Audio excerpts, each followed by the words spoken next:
Hi friends, கிளைண்ட்டுக்கு use பண்ண கேர்ள்ஸை எப்படி நம்ம ரீயூஸ் பண்ணுறதுக்கு ப்ரிப்பேர் பண்ணலான்றதை இந்த வீடியோவில் பார்க்க போகிறோம்.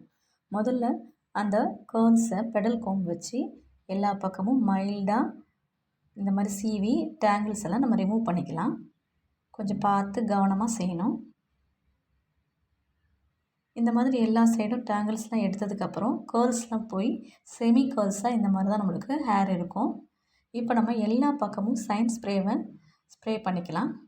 ஸ்ப்ரே பண்ணதுக்கப்புறமா கொஞ்சம் கொஞ்சமாக ஹேர் எடுத்து இந்த மாதிரி ரொட்டேட் பண்ணி ஹோல்டிங் கிளிப்ஸை வச்சு ஹோல்ட் பண்ணி ஒரு 15 மினிட்ஸ் அப்படியே விட்டுடலாம்.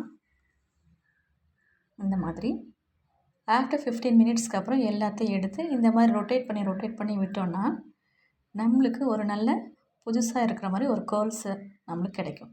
இந்த மாதிரி கிடைக்கும். பிஃபோர் எப்படி இருக்குது பாருங்கள், ஆஃப்டர் எப்படி இருக்குது பாருங்கள். நீங்களும்